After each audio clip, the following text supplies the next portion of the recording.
Louvado e engrandecido seja o nome de nosso Senhor e Salvador Jesus Cristo. Deus te abençoe. Meu nome é Melry Macedo e aqui eu quero trazer a vocês uma prescrição bíblica sobre um assunto muito importante, um assunto muito pertinente para os nossos dias e que nós precisamos melhorar a cada dia, que é uma prescrição bíblica sobre o casamento. E eu quero dizer a vocês que casamento não é fácil. Eu não tenho um casamento perfeito. Mas a gente, quando vai lendo a palavra do Senhor, nós vamos procurando nos esforçar e pedir a Ele que nos ajude.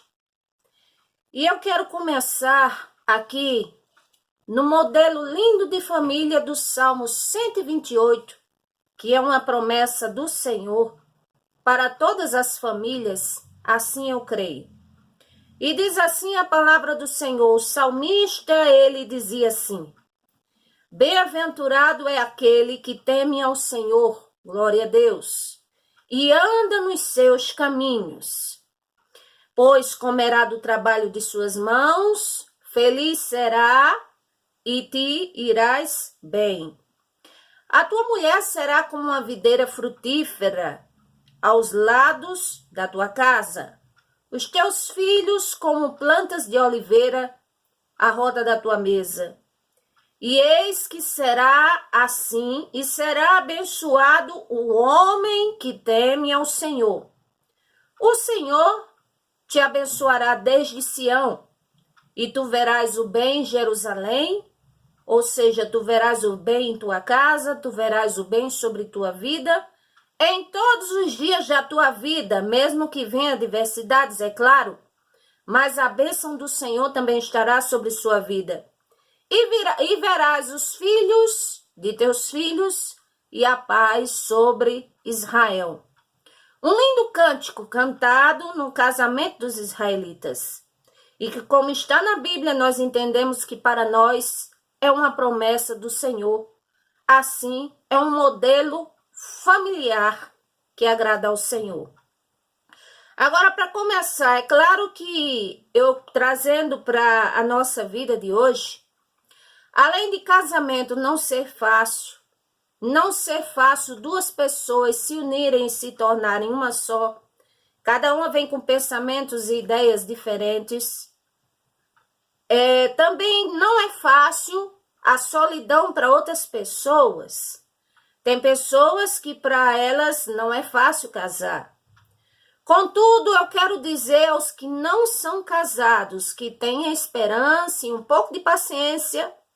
E é uma questão que eu creio que é o tempo alinhado à vontade do Senhor Deus. Esse sonho que ele é tão especial, ele é tão único, ele é tão assim maravilhoso, ele vai acontecer. E eu digo assim que não existe assim uma idade, vamos dizer assim, somente aquela idade específica para casar. Pessoas se casam com várias idades. Agora é claro que eu já falo aqui dentro do que é viável, excluindo, é claro, casamentos forçados, casamentos por interesse, casamentos, vamos dizer assim, que não seguem os padrões bíblicos e casamento com crianças. Então, tudo isso é hediondo, tudo isso não agrada ao Senhor. O casamento bíblico que agrada ao Senhor é uma união entre homem e uma mulher. Glória a Deus. Essa é a vontade de Deus. Contudo, eu digo aos solteiros e digo a todos que o mais difícil ainda assim não é casar, mas manter o amor entre o casal e aprender a lidar um com o outro e manter o casamento, até como diz aquela famosa frase, até que a morte os leve para o Senhor Jesus Cristo e os separe fisicamente. Então, aí é que precisa de nós um maior esforço e que o Senhor nos ajude. E segundo a palavra de Deus, o que as Sagradas Escrituras elas mencionam sobre o casamento. Primeiro, Hebreus capítulo 13, versículo 4, diz que respeitado, venerado, honroso seja entre todos o casamento, e sem leito e sem mácula. Porém, os que se dão à prostituição e aos adúlteros, Deus os julgará. Está escrito. Então, para quem pensar que casamento é como uma constituição humana, não é. É uma ideologia, é a vontade divina, o casamento. Louvado seja o nome do Senhor. E a palavra casamento e matrimônio é a mesma coisa. E casamento, o que é casamento nas leis da terra? Louvado seja o nome do Senhor. É alguém ali oficializar uma união diante de uma autoridade, ali, diante de um pastor, diante de um juiz, diante de outra autoridade, e assim ter aquele documento de cartório, ter cada um a sua aliança que lembra um compromisso. Então, assim é oficializar o casamento. Aí é oficializar o matrimônio. Aí é oficializar uma união a dois. E que assim agrada ao Senhor dentro de todos os parâmetros respeitáveis que agrada ao Senhor, que eu vou dizer aqui mais adiante. Quando o Senhor criou Adão, ele disse em Gênesis capítulo 2, versículo 24 ao 25, ele disse assim: não é bom que o homem, ou seja, o ser humano, Adão, o homem, esteja só. Aí o Senhor disse: eu vou fazer para o homem uma adjuntora. Louvado seja o nome do Senhor, aqui no versículo 18. Gênesis 2, 18. Disse o Senhor Deus: não é bom que o homem esteja só, far-lhe-ei uma adjuntora que esteja como diante dele. Então o Senhor fez, versículo 21, caiu um sono pesado sobre Adão, esse adormeceu, e o Senhor tirou uma de suas costelas e cerrou a carne em seu lugar. E da costela que o Senhor Deus tomou do homem, formou uma mulher e trouxe a Adão. E disse Adão: esse é agora osso do meu osso, carne da minha carne, será chamada varoa, porque quanto do varão foi tomada. Portanto, deixará o varão seu pai e a sua mulher e a sua mãe, e apegar-se à sua mulher, e serão ambos uma só carne. E ambos estavam nus naquela época, homem e mulher, e não se envergonhavam. E trazendo esse ponto de que eles estavam sem roupa, desnudos, o que significa isso? Significa intimidade. Então ali eles não se envergonhavam. Então o Senhor criou, o Senhor estabeleceu uma mulher para um homem. Então aqui já começa o quê? Já começa aqui nós observarmos que o Senhor não criou outras coisas diferentes além disso, não apoiava a poligamia, e sim para que o homem tivesse apenas uma mulher, o que significa que o Senhor criou uma junção matrimonial, vamos dizer, monogâmica, ou seja, onde um homem tivesse uma esposa durante toda a sua vida, para que a poligamia no casal nunca existisse. O Senhor nunca foi a favor de poligamia e assim determinou que os casais tivessem intimidade um com o outro. Intimidade, eu falo, é muito mais do que a área íntima, mas intimidade de um saber o que se passa com o outro, de um saber, vamos dizer, os problemas de outro e procurar ajudar, de um, louvado seja o nome do Senhor, saber, vamos dizer, o que se passa com o outro. Não ser como duas pessoas estranhas dentro de casa que parece que estão ali forçosamente, debaixo de um teto, e por causa de e que entende que a certidão de casamento é como um contrato. Não é nesse ponto. Não é assim que o Senhor vê estabelecer o casamento. É que se haja intimidade, se haja conversa, se haja momento de afeição, se haja momento os dois de oração, se haja momento os dois de um conversar com o outro, de um colocar diante do outro algumas situações para ajustes. Então, assim, é uma base do casamento. Então, aqui, louvado seja o nome do Senhor, já entendemos que o Senhor criou, o plano do Criador era monogamia e não a poligamia. Mas Davi teve várias mulheres, Salomão teve várias mulheres, Jacó teve várias mulheres e outros mais teve várias mulheres e teve quantas quis. Mas eu quero dizer que cada uma que arrumava era um problema. Era problema e era problema até umas horas e era problema. E era só problema e além disso não era vontade do Senhor.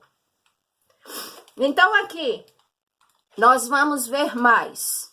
A palavra do Senhor tem muito a ensinar sobre esse assunto. Na verdade, esse assunto ele é muito vasto.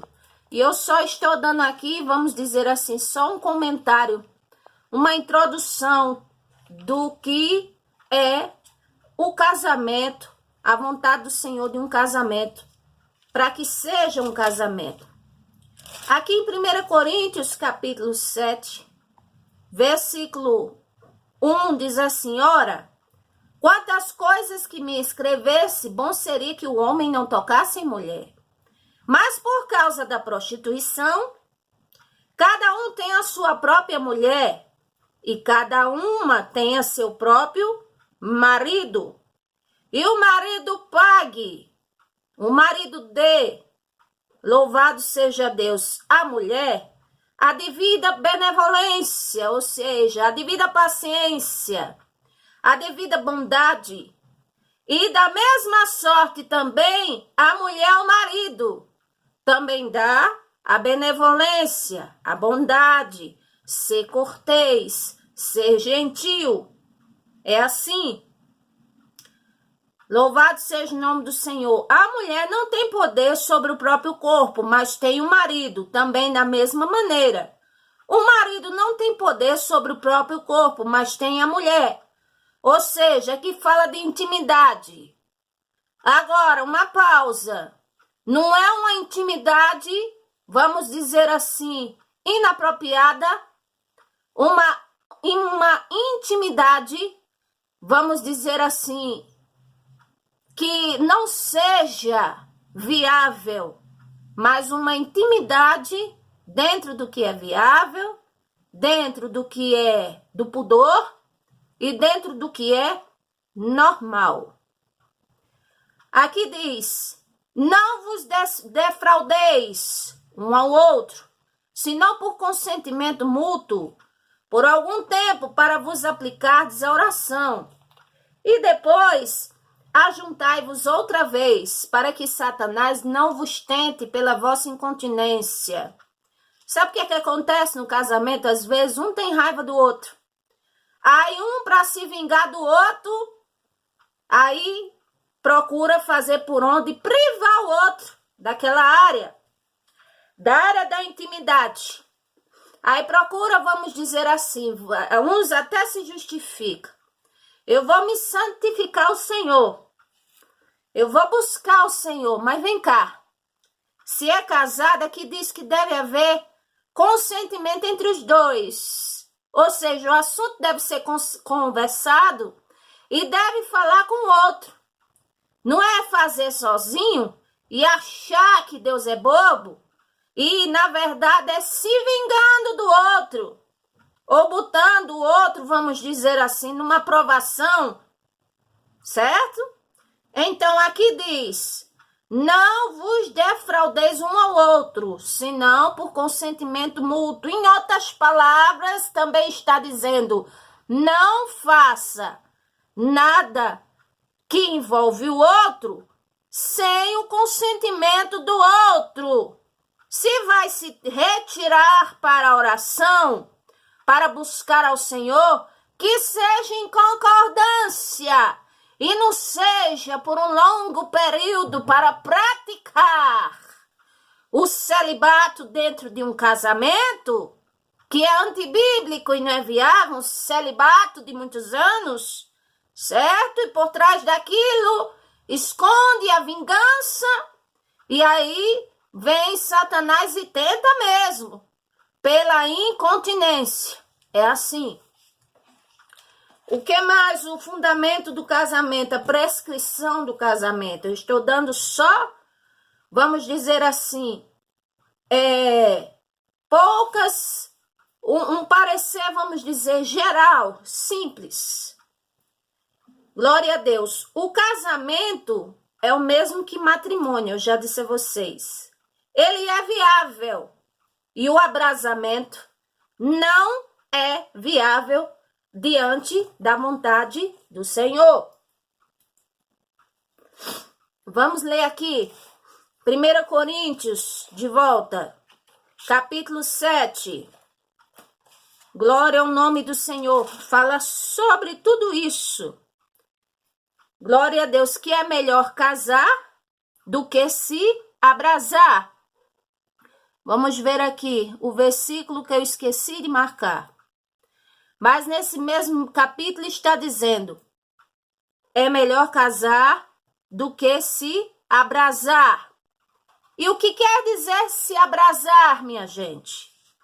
Se abrasar significa uma paixão, um fogo que parece que acendeu assim, uma labareda, aí acaba uma junção íntima com aquele pegar de fogo, sem casamento, sem responsabilidade, sem oficialização, sem pensar, e que leva à fornicação, e para a situação de amaziado e amaziada também, a palavra abrasamento entra nesse contexto.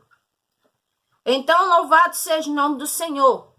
Aí tem servas do Senhor, pessoas que passam situações e dizem assim, o outro não quer casar, vivo muitos anos, o que eu faço? Aí eu digo, ore, peça ao Senhor para que venha a ser oficializada essa questão, porque muitas coisas que não dependem só de um, mas de dois, então, quando o outro assim não faz, então nós temos que orar e pedir ao Senhor graça, e assim para que o Senhor resolva essa situação, principalmente quando se tem filhos dentro da questão.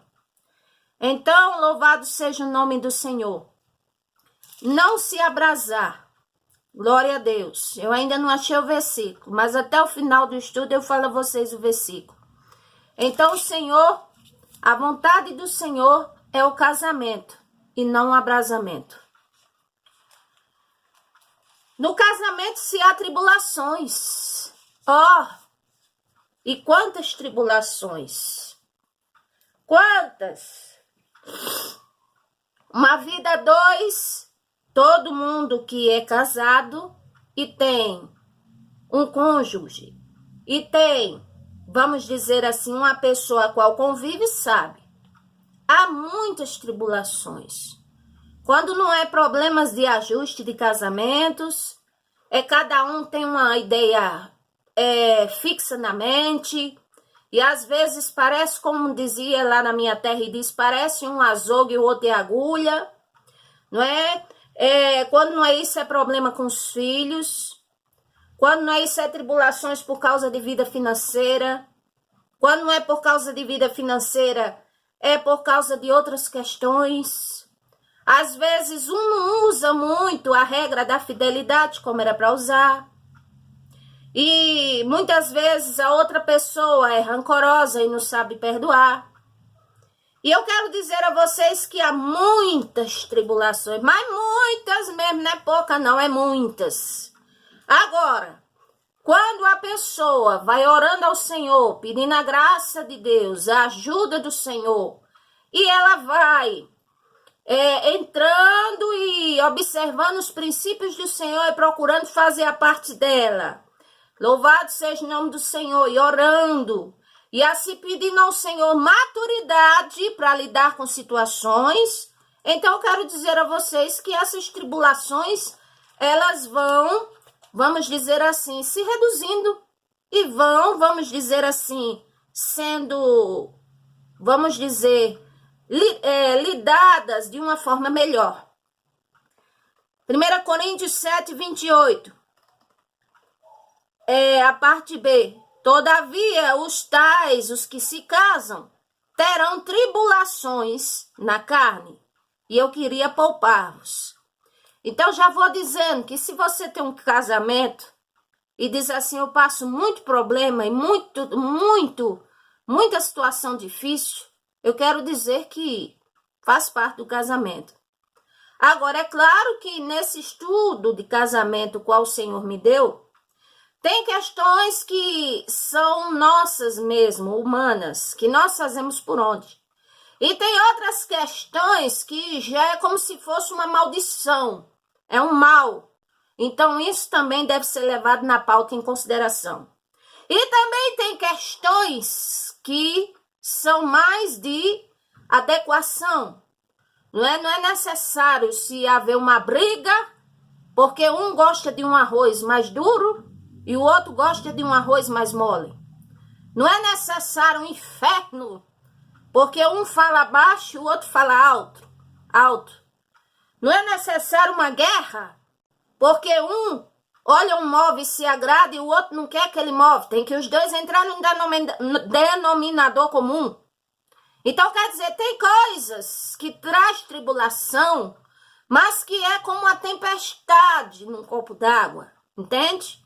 Então, essas coisas aí, elas devem ser, vamos dizer assim, avaliadas, deve-se buscar a sensatez, a maturidade também, quando um tem uma cultura, o outro tem outra cultura.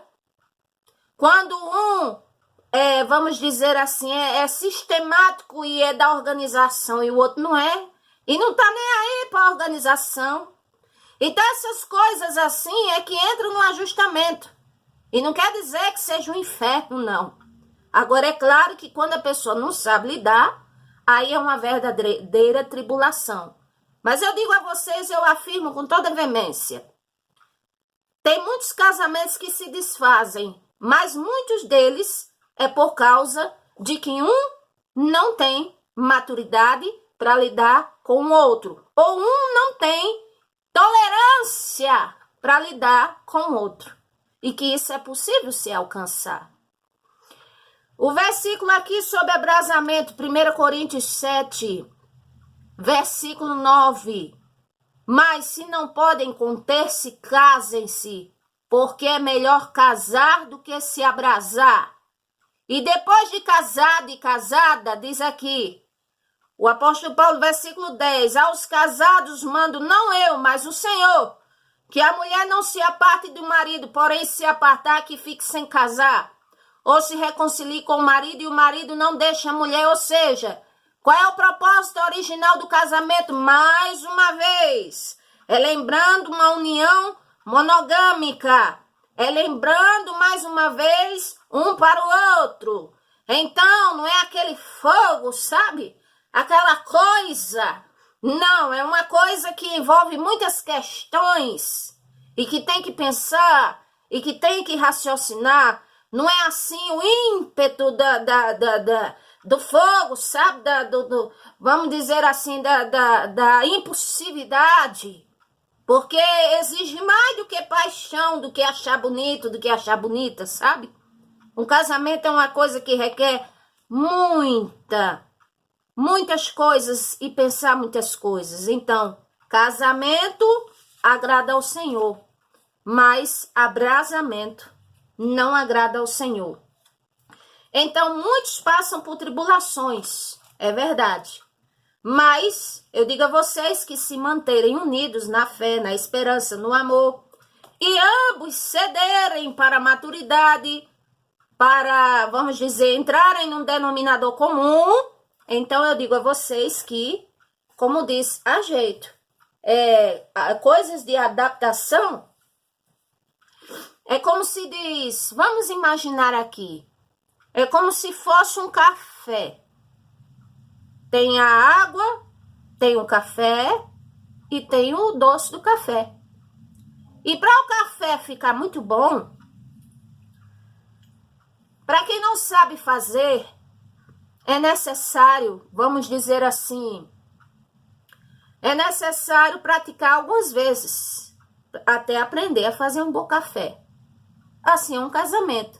Para se juntar o café, a água e o açúcar, o doce, vamos dizer, a graça, a alegria que respeitosamente eu atribuo ao Espírito Santo, então, como diz, não é da noite para o dia, mas também não é impossível.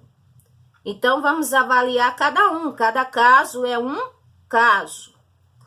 E um sétimo propósito do casamento, original do casamento, sempre foi para o bem, para a alegria dos dois, para compartilhar, vamos dizer, a alegria de achar uma pessoa amada, não é? De fazer o bem, como diz aqui, 1 Coríntios 7, 38, de sorte que o que se dá ao casamento faz bem. Embora que aqui diz que o que não se dá ao casamento faz melhor. Ou seja, Paulo quis dizer aqui que uma condição melhor para uma pessoa seria, ao ver dele, seria não se casar. Mas eu digo a vocês, calma, a pessoa que deseja casar, o Senhor não vai impor sobre ela, vamos dizer assim, um celibato. É o sonho da pessoa, é casar. E o Senhor, ele decretou isso para todos. O projeto do Senhor, o casamento, para homem e mulher serem felizes, para se haver uma organização entre a humanidade, para se haver procriação, para se haver alegria. Então aqui diz, o casamento faz bem, faz. Agora, é saber lidar e tem muitas questões que no próximo vídeo eu vou falar o que estabelece um casamento sadio e coisas que mostram quando o Senhor está ausente do casamento. Tenho muito que falar ainda. Nos próximos vídeos assista. Se inscreva no meu canal, Melry Macedo, pregando a palavra de Deus. Deixe seu comentário, deixe seu like, compartilhe. Deus nos abençoe, nos ajude. Amém. Graças a Deus.